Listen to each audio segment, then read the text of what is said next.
Welcome to Pod Save America. I'm Jon Favreau. I'm Dan Pfeiffer. Right here in studio, our own Dan Pfeiffer. Yeah, I tried to sneak a visit to LA in between variants. Fuck. I might have been a little too late. Dan was here for our What a Year live stream, and it was the first time I've seen you in 2 years. Yeah, it's been since Super Tuesday was my last visit at this office. Just amazing. Well, it's good to have you here. It's great to be here. You're here for a show where we talk about how Democrats outsmarted Mitch McConnell on the debt limit, but are still trying to solve their Joe Manchin problem. See, nothing has changed. Former Obama pollster Cornell Belcher gives us his read on how to frame Republican extremism ahead of the midterms. And Fox News suffers a critical casualty in the war on Christmas. I'm just excited about that one. I'm sorry. All right, let's get to the news.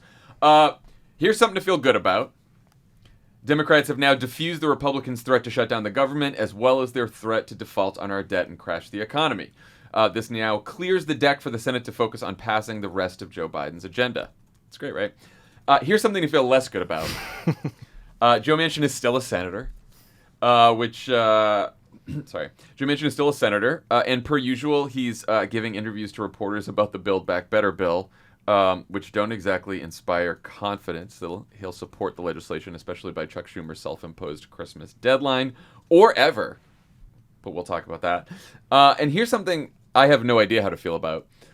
Senate Democrats are telling reporters that they may have a plan to pass voting rights and democracy reform with rule changes that don't involve abolishing the filibuster. How they're smoking, you know? It's pretty... sounds exciting. Sounds good. Let's start with the debt ceiling deal. Thanks to an agreement between Chuck Schumer and Mitch McConnell, 14 Republicans voted with 50 Democrats Thursday to allow a complicated procedure where Democrats can vote to raise the debt ceiling on their own. Donald Trump attacked McConnell over this on Hugh Hewitt's show. Here's a clip. I know you lost your brother. One thing I'd like to bring up Sure. is the debt ceiling situation. So Mitch McConnell has the greatest hand. I know you lost your brother. But anyway, what I really want to talk about is the debt ceiling. What a segue. He's a human empath. How was the interview? I woke up this morning and you and Tommy, it seemed like you had read the entire Hugh Hewitt transcript of Donald Trump. It seems like it was a fun one. It was unbelievable. If you are down, Omicron got you down, read this transcript. Don't listen to it because you don't want to have to listen to Trump or Hugh Hewitt. Yeah, written word, the transcript is available online. It is so good. It is just Donald Trump's answers are even more insane than you remember. Hugh Hewitt, who you hopefully don't even know who is or care about, his questions are such a perfect mix of pretentious and obsequious. It's like hard to get that just he right. is name dropping random people you don't care about left and right. I mean, it is unbelievable. Didn't he say at one point, I heard from someone that you're not only the best president for Christmas, but the best president for Israel and Christmas? He said, I'm going to paraphrase this is a question. Oh. He said, last night I was at a book party / holiday party by this person you never heard of, hosted by this person you never heard of, for this other person you never heard of. While I was there, this third person you never heard of, who you definitely know, Donald Trump, came up to me and I said, I am interviewing the president tomorrow. And this third person you never heard of said to me, you tell him that he was the best president for Israel and the best president for Christmas. He saved Christmas. Mr. President, what do you think about that? Unbelievable. So good. Anyway, enough about that interview. Let's talk about this debt ceiling deal. Why do you think McConnell agreed to the deal instead of forcing Democrats to raise it through reconciliation, which I was sure would happen? And I guess the second question we can take on later is, does this even matter? This does not matter. This whole, I mean, most people will see that, like, all right, we're not going to have a catastrophic that default. matters. That matters. That's great, but then, like, how it got done, this complicated procedure, I'm sure people don't care about. But why do you think? I'm interested in McConnell and why he did this. Well, I think McConnell genuinely does not want the global economy to collapse 1 week before Christmas because of Republican incompetence. Like, you don't have to be a political savant to recognize that's not super for your political brand as you head into an election in which you're favored. The whole thing speaks to how stupid the debt ceiling mechanism is and the conversation around the debt ceiling, right? Which is you have the an esoteric legislative measure to allow the government to pay the bills it's already spent. And the way this deal is this esoteric legislative measure allows Mitch McConnell to claim a victory because Democrats will have to vote on a majority vote to lift the debt ceiling. But Republicans, so he claims a win. Republicans have to vote on a different esoteric legislative maneuver to allow this esoteric legislative maneuver. And then Democrats can claim victory that they were able to avoid using a process exactly like the one we're just using, but called reconciliation. It doesn't matter. The whole thing is so stupid. It's so stupid. I think the point you made about McConnell is the most important one, which is I think it reveals that he believes he has a really strong hand. And like you said, if you're favored in the next election and you're Mitch McConnell, you're thinking, I could be majority leader if I just don't fuck something up and give people a target. Yeah. To criticize, like, oh, Republicans shut down the government or Republicans caused a catastrophic default on our debt. Like, he doesn't need that. That's not advantageous to him. So if Ted Cruz gets mad at him, which Ted Cruz is mad and Lindsey Graham is mad and Donald Trump is mad, does it really matter if Mitch McConnell can just say, okay, let's focus on, we're going to be able to attack them on Build Back Better. We're attacking them on inflation. We're attacking them on everything. Do we really need to have this fight over the debt limit right now when we're doing so well? Yeah, ultimately, when the debt limit has been used in the past, it has been used as a point of leverage to try to achieve some policy aim, right? Massive cuts in spending in 2011. We know now Republicans have no policy. Yeah, that's right. Anymore. So they're like, what are we going to do, right? Yeah, they used to like cuts. Yeah. Isn't it though tied up in? I think they inserted it in some bill that would avoid Medicare cuts. And now I'm wondering if all there were 14 Republicans that voted for this, but all the rest of the Republicans, can we say that they didn't vote to avoid Medicare cuts? I mean, theoretically, yes. I mean, there are a set of automatic cuts to Medicare that go in if spending exceeds a certain amount, if I remember correctly from our days, and then all it takes is a vote to avoid it. But I think the big takeaway from this, based on Trump's reaction, the insane response from House Republicans over it is, if Democrats do not keep the House, the first thing they have to do in the lame duck session is eliminate the debt ceiling mechanism for the remainder of Joe Biden's presidency, because it's a ticking time bomb. Mitch McConnell, savvy enough to avoid collapsing the global economy. Kevin McCarthy? No way. Yeah, no, I agree. All right, so now Chuck Schumer says his next move is to hold a vote on Build Back Better before Christmas. But here's a sampling of what Joe Manchin said, not at a town hall in West Virginia, mind you, but at the Wall Street Journal CEO Summit. Where else would Joe Manchin be? Quote, "The unknown we're facing today on inflation is much greater than this aspirational bill we're looking at." He also said, quote, "I said let's take a strategic pause a while back. I still feel strongly about that." And here's what he said to reporters on Wednesday, quote, "We haven't even seen the complete scrub from the parliamentarian, and then we haven't even seen the final text, and they're still negotiating different parts of it, so we're doing what we can." But then he gave reporters a list of major bipartisan legislation passed by Congress in the last year, along with how much it all cost, to say, look how much we've already done.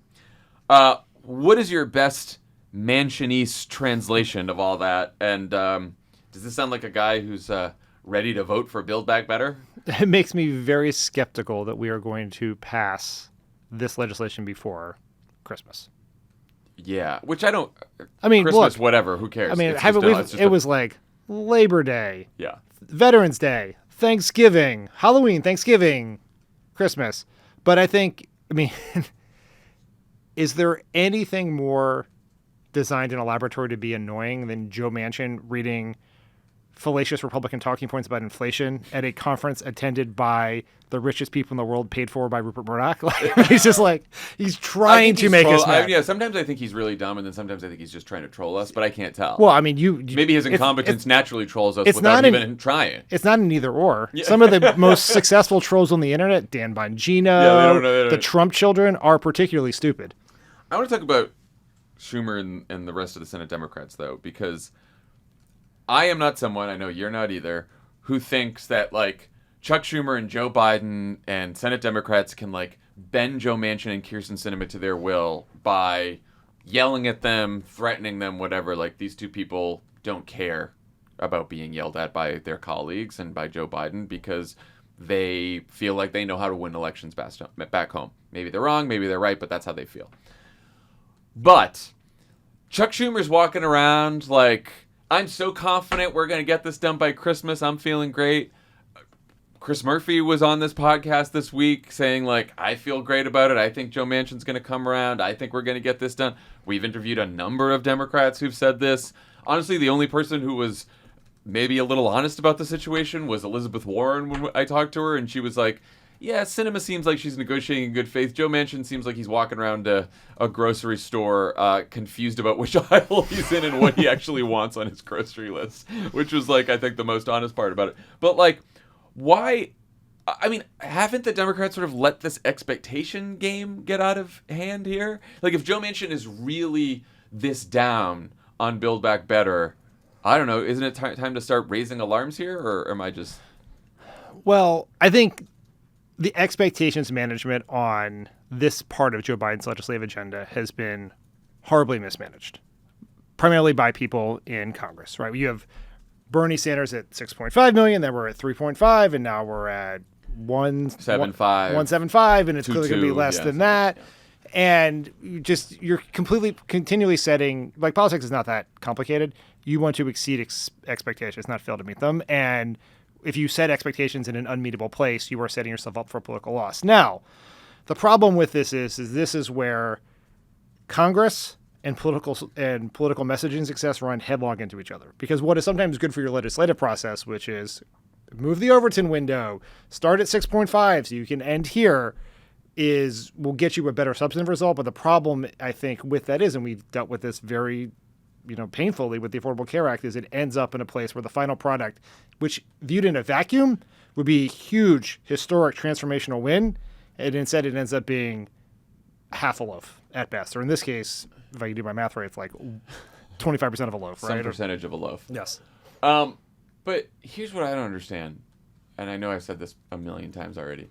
Don't these people fucking talk to each other in Congress? Like, you'd think that the first move after the House passes Build Back Better, and, we had our problems in the House, but, like, at the end of the day, Pramila Jayapal and Josh Gottheimer and the rest of the gang, they all got together. They retweeted each other. They all compromised. They passed something. They all walked the plank and took the vote. You think the first step would have been Chuck Schumer going to Joe Manchin's office and Kyrsten Sinema's office and being like, okay, what is it going to take to get this to pass? Well, I'm going to presume that happened. Right. I don't doubt. I am too. So then they're like, what are we doing? I imagine the problem is largely on Manchin's side. Like, I'm sure he's saying, I need more. And I imagine... You'd think that they'd be like, all right, Joe, you need more. We understand that. We're willing to make more changes if you want. Just one thing. Please don't go to the Wall Street Journal CEO Summit and shit all over the entire bill 2 weeks before Christmas. At the very least, just keep your concerns quiet and let's talk about it. I think one of the problems here, and this is the Manchin problem, and it's even more Manchin than Sinema, is in the House, at the end of the day, there are disagreements on strategy and policy, but I truly believe that everyone in that caucus, from Josh Gottheimer and Jared Golden to Pramila Jayapal and AOC, believe they are in it together. Yeah.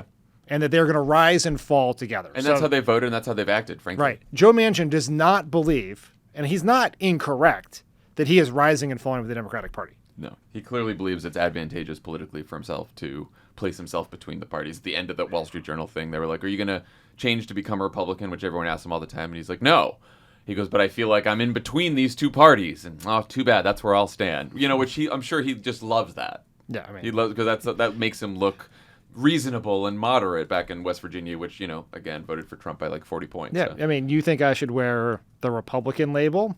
They think I should wear the Democratic label? I will wear labels. There you go, Mark Penn.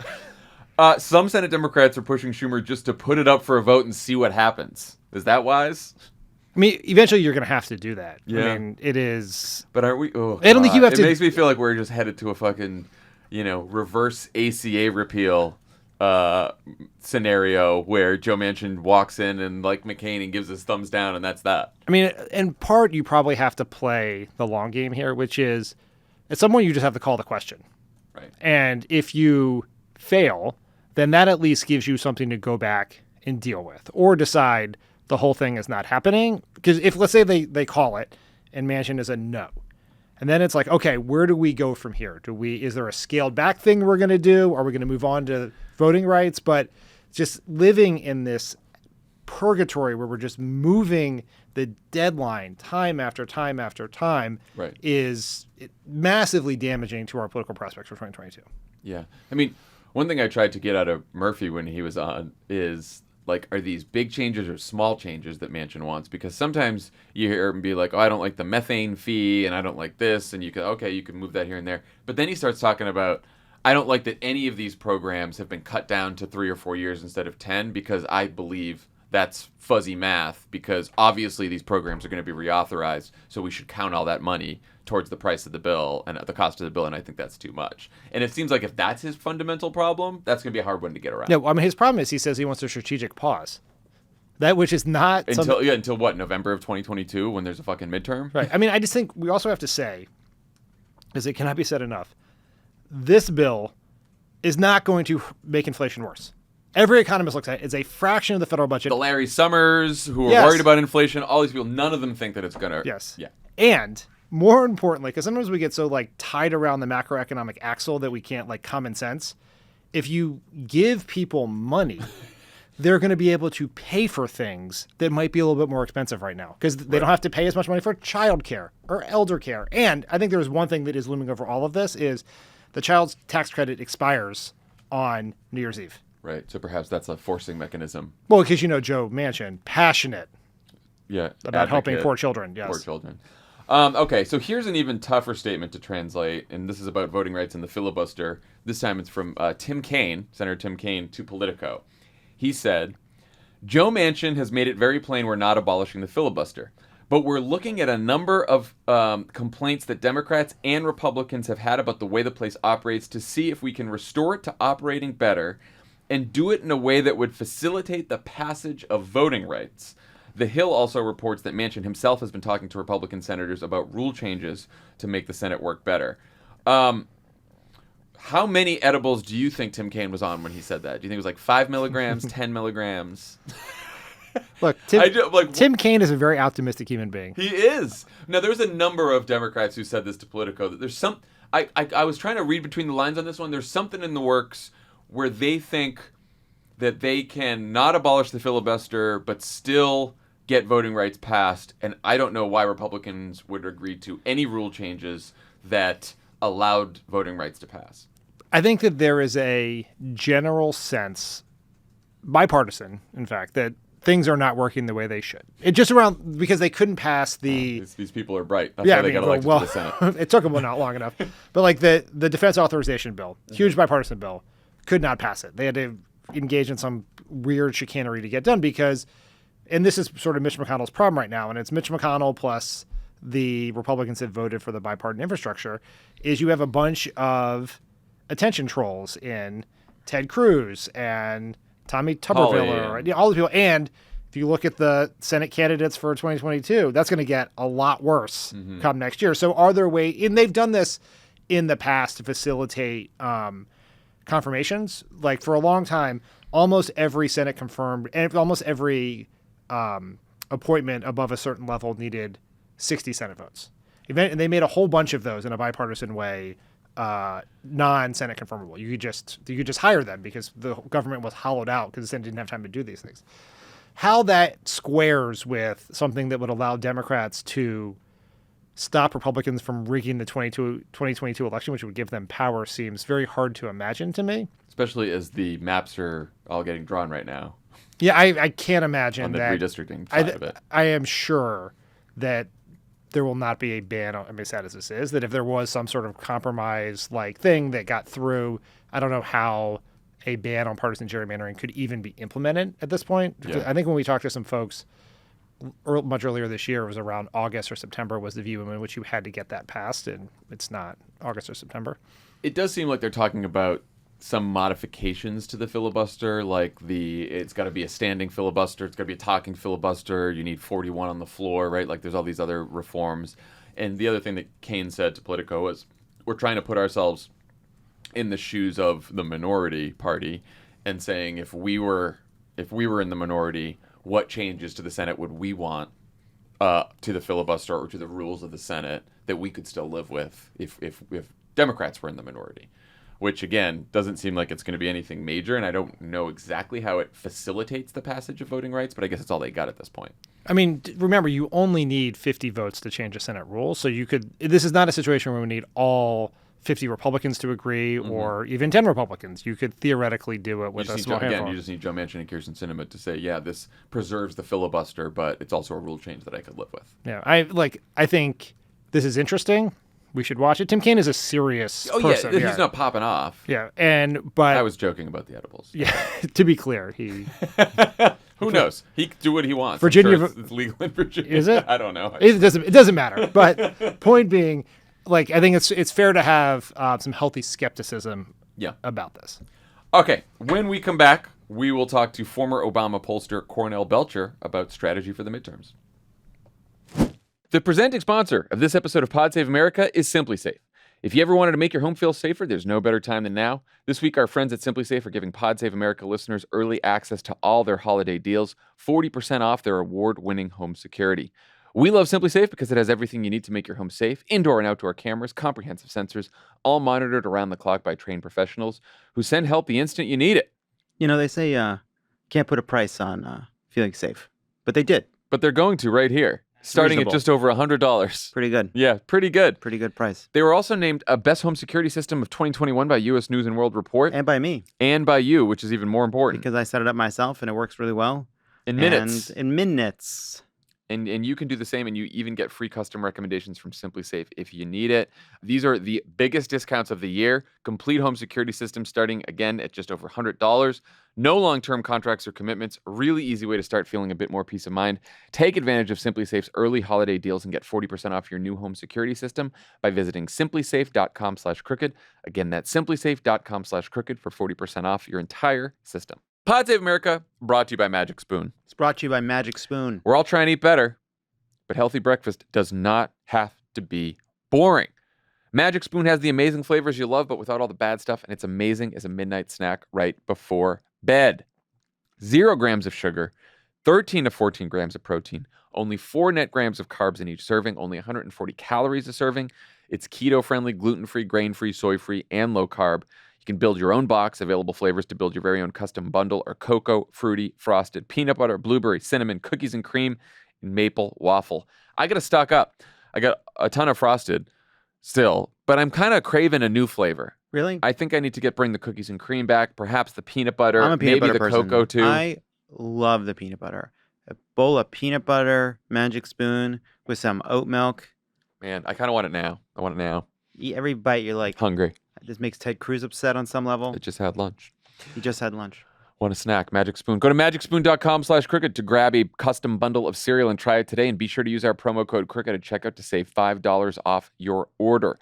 And Magic Spoon is so confident in their product, it's back with a 100% happiness guarantee. So if you don't like it for any reason, they'll refund your money, no questions asked. Remember, get your next delicious bowl of guilt-free cereal at magicspoon.com/crooked and use code crooked to save $5 off.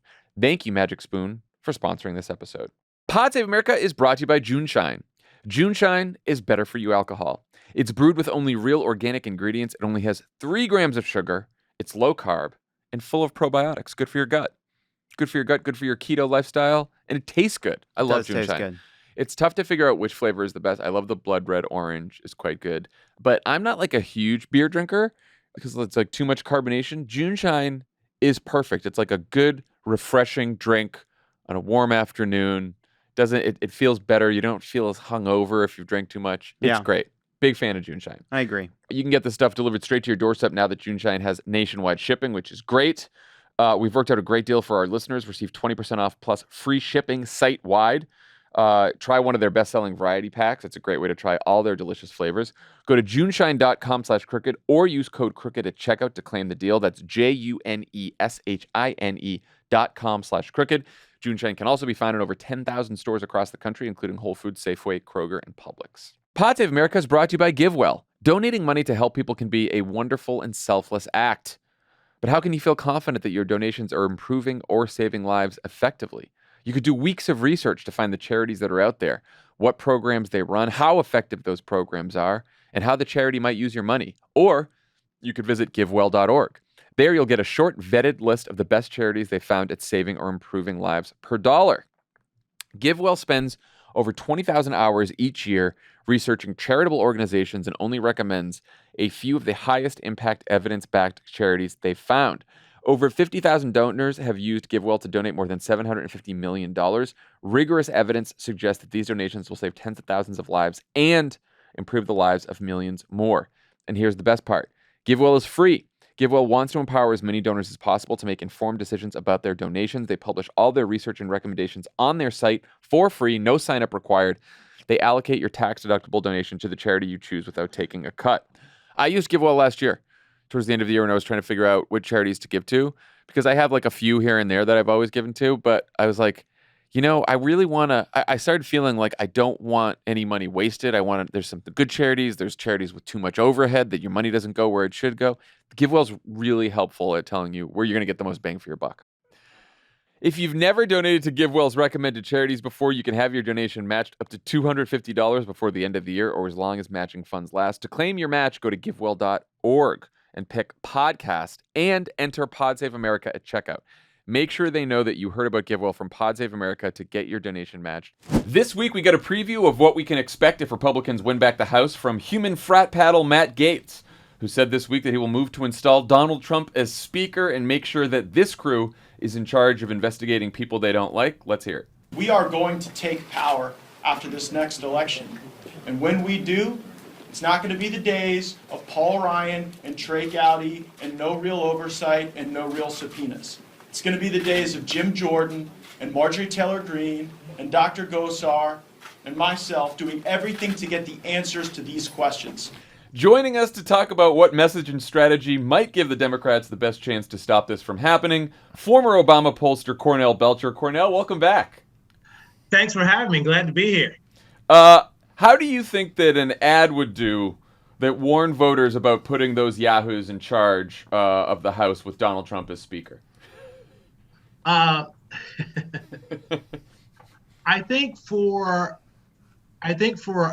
our already likely Democrat midterm voter, I think it will juice them.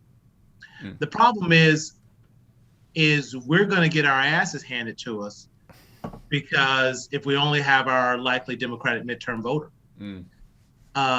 And like, look, you all are students of political history the way I am students of political history.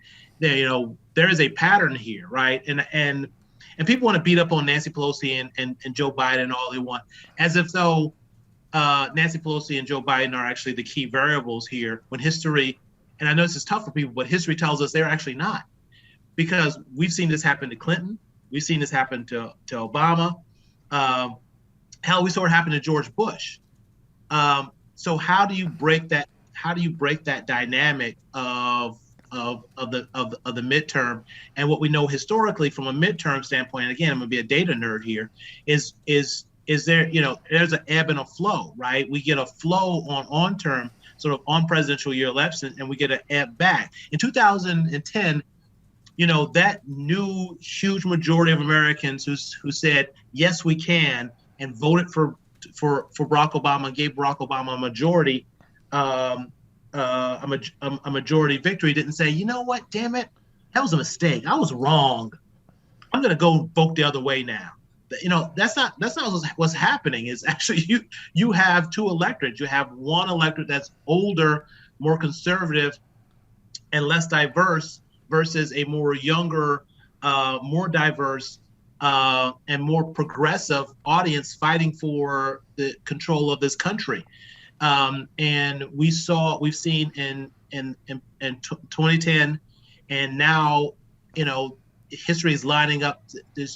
History is lining up just the way 2010 lined up. And the question is, how do we get in the way of that? And we can't get in the way of that if we don't have an electorate that looks more like the 2020 electorate and the 2018 electorate, right?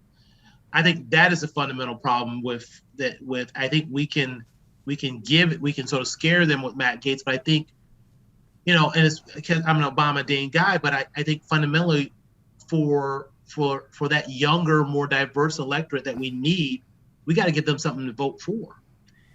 And I think if you look at qualitative research that I think sort of folks are doing all around the country right now, look, infrastructure and Build Back Better are really great pieces of legislation, but no one knows what the hell's in them, and no one knows, how it benefits them.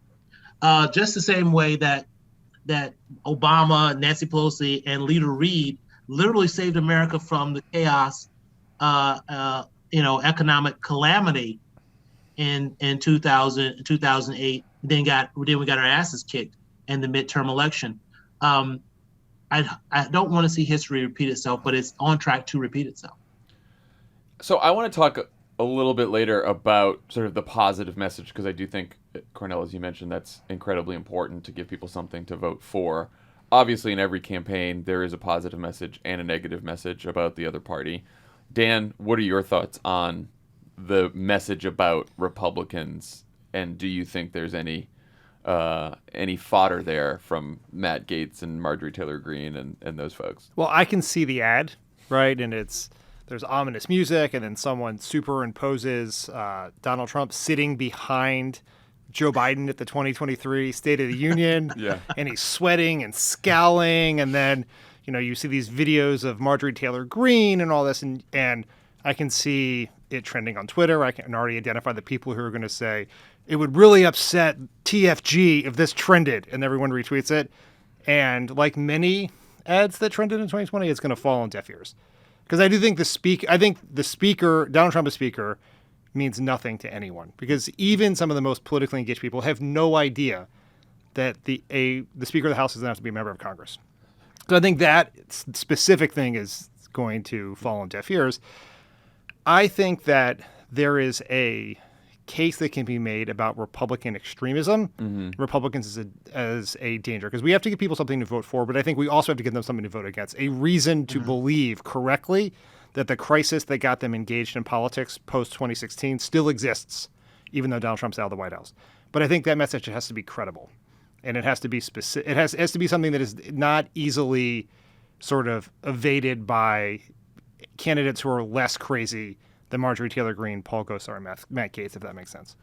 That makes sense. Well, Cornell, in every campaign, right, if you're the challenger, you want to make it a referendum on the incumbent. If you're an incumbent, you want to make it a choice between two visions. What do you think the choice would be in the midterms that Democrats should lay at? One, I want to underline sort of what Jon was saying. I mean, it's just spot on. But I also think there are bigger things at stake, right? And I think we got to get to what's the bigger, right? It's not Donald Trump, right? You're spot on. It's like Donald Trump being the speaker is crazy shit that I think sort of makes people like us crazy. But I think we got to, what's the bigger thing?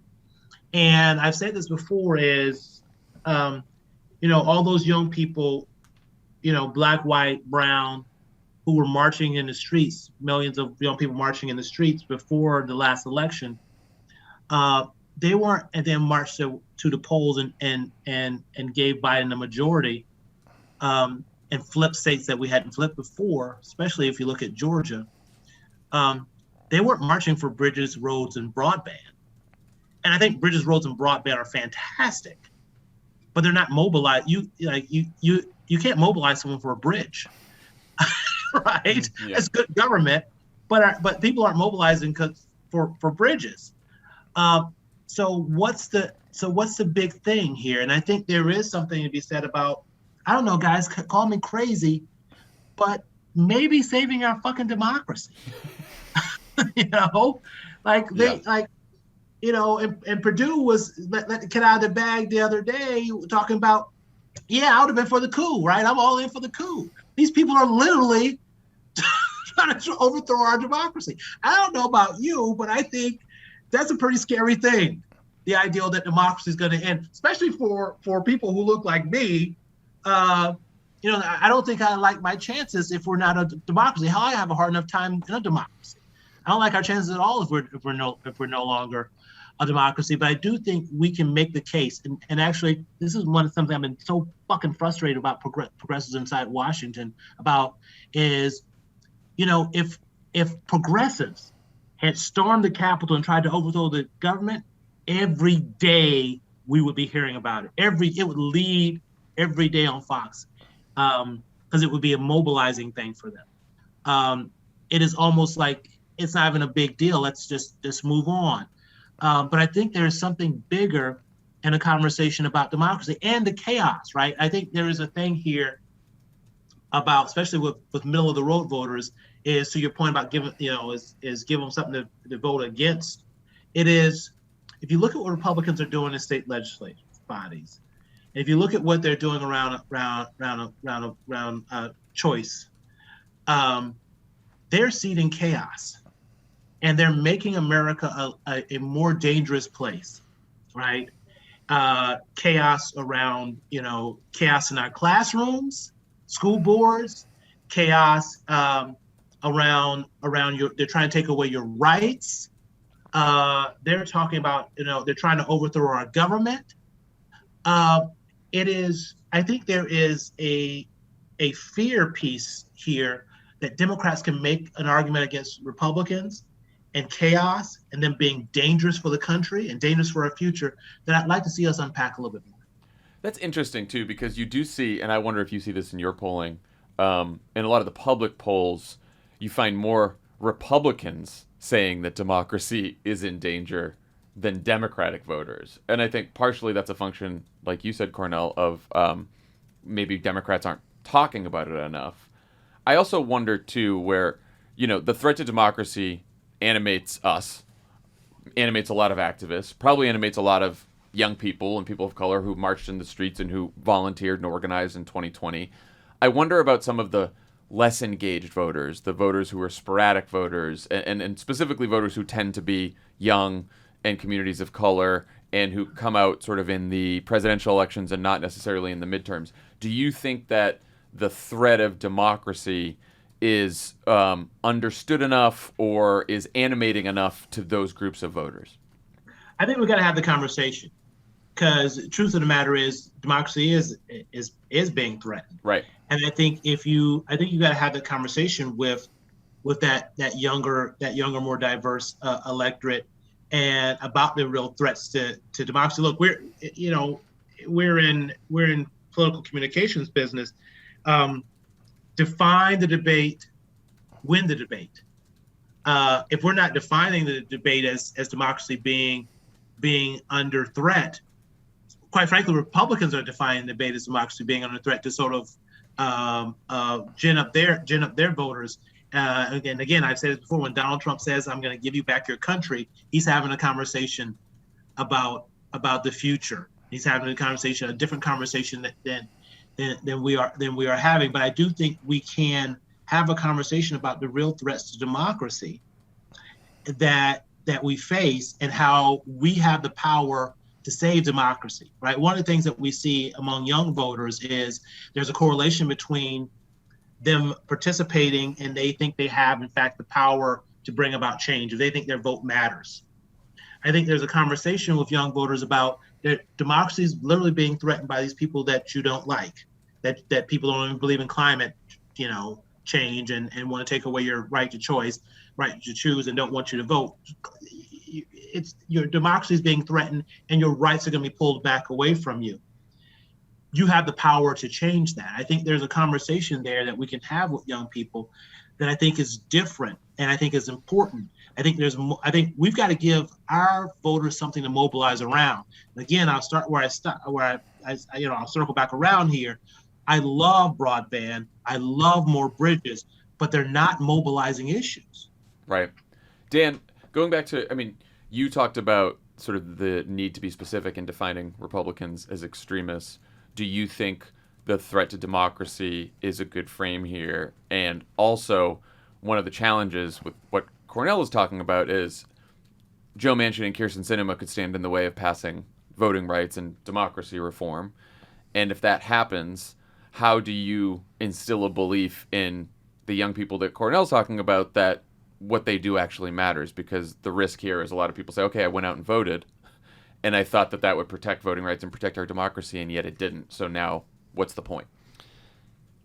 Our friend Anat Shankar-Osorio always says that the job of the politician is not to tell people it's popular, it's to make the things they say popular. Yeah. And the fact that, like, right now you will test it and Republicans will say they care more about democracy. Now, what they mean is they have either through some sort of motivated reasoning or Fox News or Facebook come to the belief that some unknown forces stole the election from Donald Trump and are going to steal future elections, preventing them from having this largely white party, the political power they see as their birthright.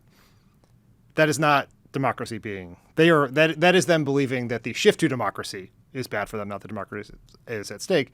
But we have not, as Cornell points out, made the case yet. Like, obviously, I'm very sympathetic to the fact that there's a different world where the Build Back Better bill was passed 6 months ago, and we've moved on to other things, and people have the space to make that case. But ultimately, we have to. I think the question here for us to figure out is how we define them in a way that is credible. And I think your point about, and I think it's one of the hesitancies among Democrats, is they say democracy is a threat, and then very engaged and completely correct people say, well, what the F are you doing about it? Right. And then the whether it's Biden or the White House would say to you quietly, but what do you want me to do about Joe Manchin, right? I can't make him do this. I can't make Kirsten Sinema do that. Are you not reading the things they're saying? One of the things I think we have to do here is to shift the locus of the threat from voter suppression to election subversion, and focus more on stolen elections, on what they are trying to do. Like, whether you read that very long Atlantic piece or whatever, it's like the plan is happening all out in the open. They're being very specific about what they are planning on doing. It's not a mystery. They are normalizing the country and the party to the idea that they are willing to install someone who lost not just the popular vote, but the Electoral College as President of the United States. And I think if we focus on that threat, we shift some of our legislative actions, which may still fail, to like the Electoral Counts Act and other things that deal with election subversion, we might have more success in that area. Yeah. Well, Cornell mentioned David Perdue saying, he wouldn't have certified the election in Georgia. And I saw a lot of people tweeting about that last night, and they're like, this is why Manchin and Sinema have failed us, and we should pass voting rights and democracy reform. It's like, even if we passed the best voting rights legislation that we have, without even all the compromises that we've thrown in, that wouldn't prevent David Perdue from running and saying that he wouldn't have certified the last election and that he might not certify the next one. Yeah, you know what we do? We don't elect David Perdue governor. We elect Stacey Abrams. Well, that's what I'm getting to the point. Yeah, the point I'm trying to make is it always comes back to trying to persuade the electorate in some way that Republicans are a threat to democracy and we are not. No matter how much legislation we pass, no matter how much we protect democracy, we're always going to have to do that work of persuasion. Cornell, what are you hearing from voters about Joe Biden and Democrats in Congress right now? What's the mood out there?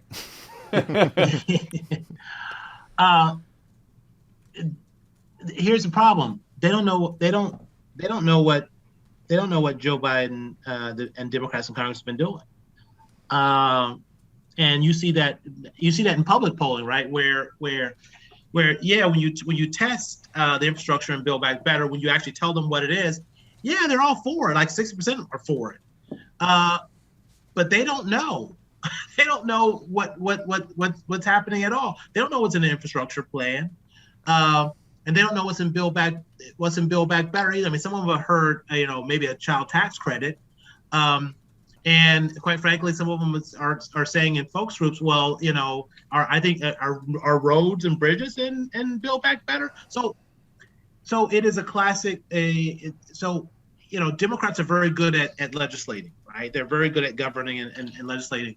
We have not been very good at selling and connecting what, in fact, the bipartisan bill, and remember, everyone likes bipartisanship, this bipartisan infrastructure bill has done. And quite frankly, they haven't done a very good job. And again, I'm not beating up specifically on the White House, not beating up on them at all, because this is a larger problem with progressives and Democratic side, is that guys, there's over 200 million people vaccinated in this country, right? unemployment is at what 4.3%. Yeah. This, under the Biden administration, there's been more jobs created in the first 9 months than anyone in history.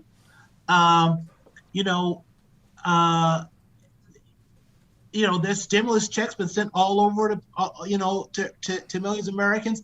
There is so much good sort of legislation in this infrastructure bill is transformative. And the Build Back Better, which they're now calling, what did they changed it to, Dan? Was it Build America Better or something? And on this podcast, it's called the Jobs and Climate Bill. That's all we're going to call it. Yeah. Or just, I've been just trying Joe Biden's economic plan. Yeah, it's Let's try that. As a general rule, you should not name your signature legislative agenda a tongue twister. Well, but yesterday I think they rolled out some different language around it. But anyway, Oh God, I missed that. Yeah, but there are transformative, pieces of legislation and policies in there, and a lot of stuff around the climate. And the president did another executive order around climate the other day, and then you look at, and this is actually what's so bothersome to me, but it also connects to my point about midterm election. If you look at where the president's numbers have taken sort of a notable nosedive, Mm-hmm. it's among self-identified Democrats, right? He's lost 11 or 12 points among self-identified Democrats. A couple weeks back, I think he was below 7% approval among African Americans. I never had Barack Obama below 7% approval among African Americans, right? We are failing to connect with our own base of voters, with the voters who are actually for us. When you got if you didn't see a 12-point drop in his job approval among self-ID Democrats, he'd be at a 50% job approval. Yeah. So there's something to be said here about we're not connecting with our own base of voters and mobilizing them and preparing them to come out for the midterm elections. Which provisions in Build Back Better, or whatever the fuck it's called now, do you think are especially mobilizing for our voters? Because I know you rightly said that a bridge is tough to get people mobilized around, but are there Build Back Better provisions that you think are particularly helpful? Well, let me be really clear here about something. I think Build Back Better is great government, and there's a lot of great programs in there that are about investing in people. But I also think if it looks like Democrats and the Biden administration are not fighting fucking tooth and nail for voting rights Mm-hmm. and for police reform, we got no chance. And now I'm just going to be really clear about that, right? Those young people, not just black young people, but white young people, brown young people, API young people, they took to the streets about injustice. And if we're not, look, and they don't understand filibuster, they don't understand the structural issues, but they also want to see that Democrats and Joe Biden are fighting for this, that they're fighters, that they're standing up and they're fighting for what they want them to fight for. I don't know if we can change the filibuster or not, but I damn sure believe we better go down in fucking flames fighting to get voting rights passed if we want to have a chance of mobilizing our base going into this midterm. Dan, what should that look like, barring, persuading Manchin or Sinema to get rid of the filibuster? Like, what does going down fighting look like from the Biden administration? It's very, very hard, right? Because the Senate process, you always hear this all the time, where they should hold votes on these things, and that will be dramatic, and no one covers it, and it takes 36 hours, and boring people speak a lot. Republicans have the capacity to delay the vote into the middle of the night.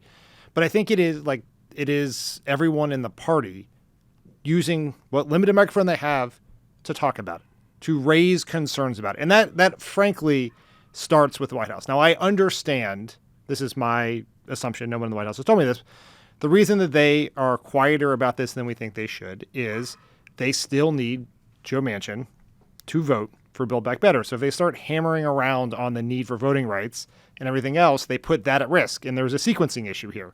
The problem, of course, is part one of the sequence is taking forever, and it makes it harder to get to part two. But I think you have to raise the concern. You have to speak with the alarm that a lot of people feel in this country about democracy and other people who don't feel it should feel. Cornell, do you agree? I do. But let me say this, and that's spot on. I do, but I also think this. There's going to come a moment, probably in early next year, where Democrats are going to have to cut bait or fish or cut bait here. Mm-hmm.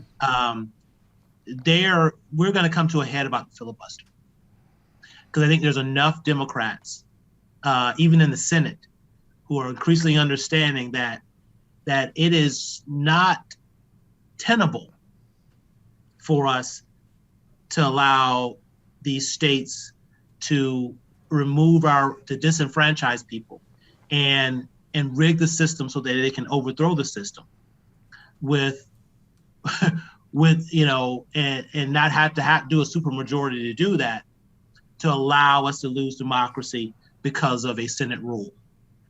I think there is enough Democrats in Congress right now who are going to say, I'm really, when push comes to shove, am I going to allow us to lose democracy because of a Senate rule? I have faith that, and I know I'm in the minority on this, but I have faith that sometime next year, we're going to come to heads with this filibuster thing.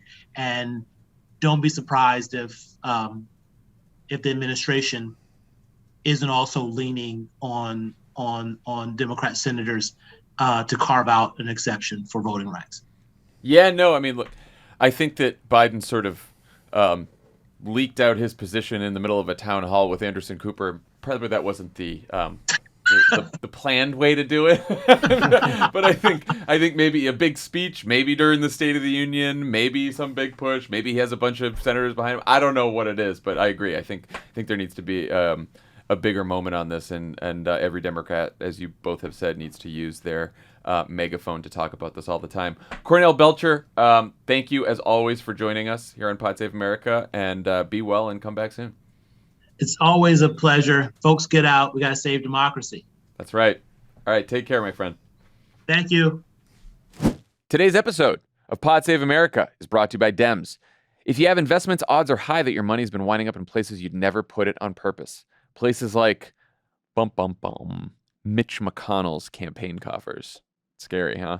Here's the problem. A lot of Americans own S&P 500 tracking funds.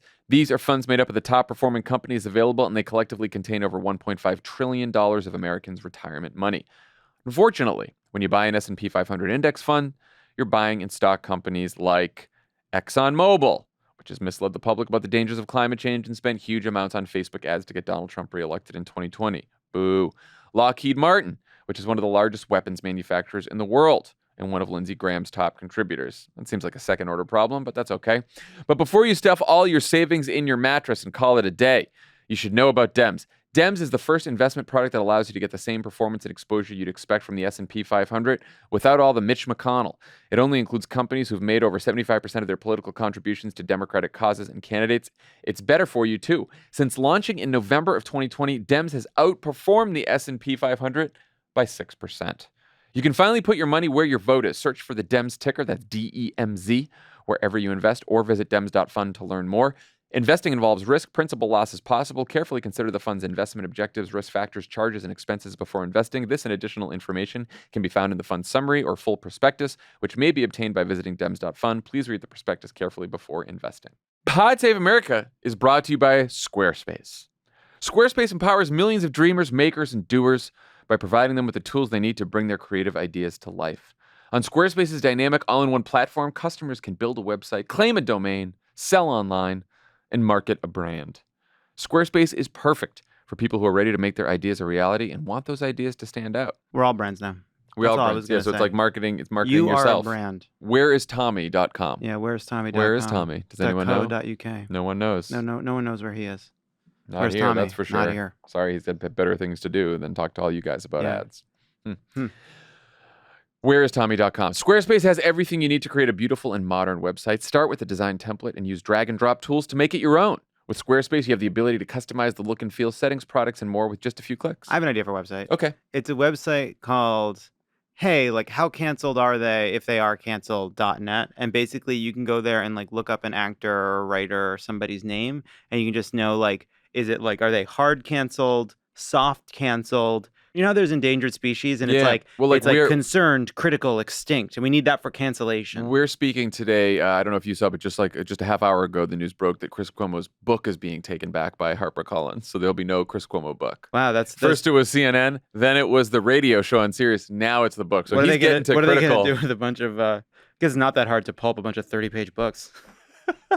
Head to squarespace.com/crooked for a free trial, and when you're ready to launch, use the offer code crooked to save 10% off your first purchase of a website or domain. Pod Save America is brought to you by Stamps.com.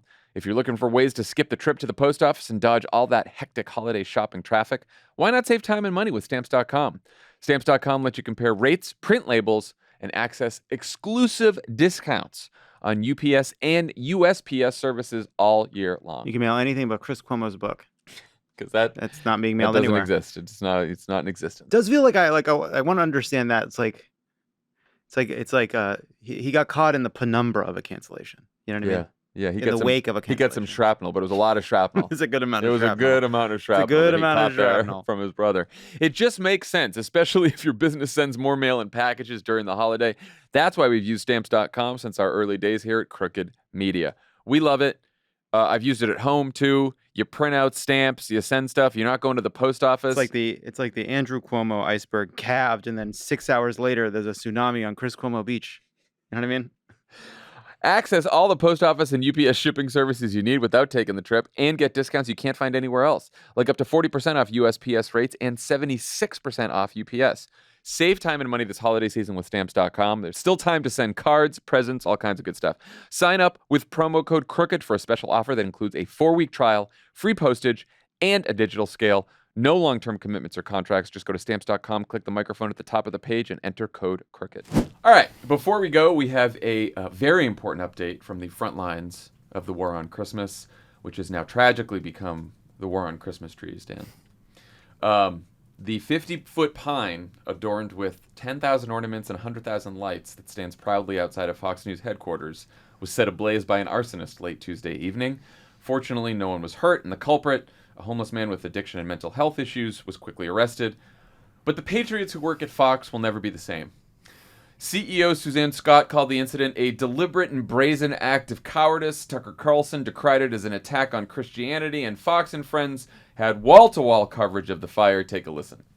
It's beginning to look a lot like arson.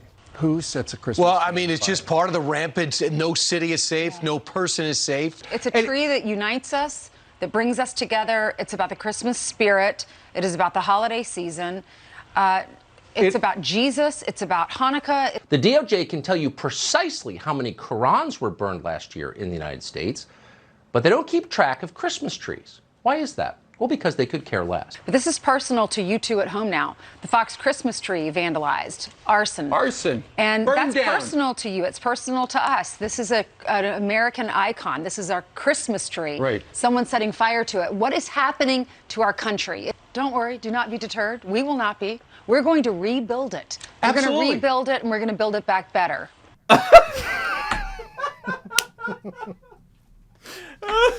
I don't even know where to start. There's so much good stuff in that supercut. I think the most important place to start is we do not support arson. No, we do are not support arson. strongly anti-arson. Well, that's why I said we're very happy that no one was hurt. I'm glad someone was arrested for trying to burn down a fucking tree. No one should Of burn course. down a Christmas tree No. or any other sort of tree. No. You burn down a tree, you get arrested, of course. And generally, I think in this day and age, it's a bad idea to make arson jokes. But the reaction... It's less about the incident and more about the way it was covered. Yes. When the people who invented the war on Christmas for profit and partisan gain become Chickens have come home to roost. They have haven't become so high on their own supply that they actually believe they were at Pearl Harbor. I was just going to say, the attack took place late on December 7th. Do you think that this will also be a day that lives in infamy? Oh. I mean, all of this was good. I do think Tucker Carlson wanting Merrick Garland to spend resources to go after people, the rash of Christmas tree burnings that are apparently now out there. There's who knows, there's others. I like that it's about Christmas, it's about Hanukkah. That's important. Yeah, of course it is. It's personal to you. It's personal to you, right? But I still think, and of course Build Back Better, I still think nothing beats the now deleted tweet from Meghan McCain. Quote, I don't want to hear anything about how radical some of you believe Republicans to be when there are lunatics running around New York City setting Fox News Christmas tree on fire. Yes, Trump supporters are famously tamer than this one guy who burned down a tree. Let's take a listen.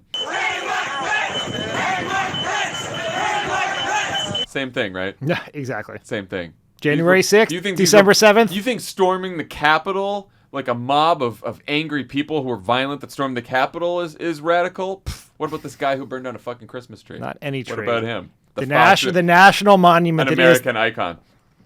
Just to inject a small note of seriousness here, do you think Fox's reaction reveals anything larger about how Fox or right-wing media operates? Yeah, it is I mean, they could teach this in a class about right-wing media. It is find a grievance, turn it into a cultural war about themselves, become the victims, be completely full of shit through the whole thing. I mean, it's... And as you become a victim, try to make the rest of America a victim too, right? There's like a patriotism thing at play here, right? That it is, America's a Christian country, and there's an attack on religion, an attack on Christmas, and there's also an attack on this symbol that we all love, and it's an attack on you, right? Like, it can't just be Fox News is pissed about this. No, it's all of you. This is an attack on you and your values. And now all of your Christmas trees are at risk, right? Your Christmas trees are at risk. I mean, like this was wall to wall. I mean, they did not talk. They talked more about this than they talked about the horrific school shooting in Michigan. They'd never talk about the insurrection like this. It was so amazing to see how wall to wall coverage this was. I mean, I don't want a Christmas tree. I don't was on fire for a little bit. I don't want to go on all QAnon, but how do we know this was not a false flag?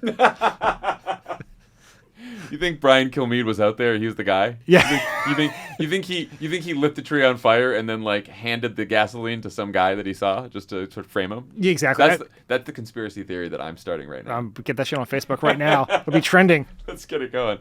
Yeah, I don't have anything more to say about that. I just wanted to. Do we need a moment of silence to end with? We do.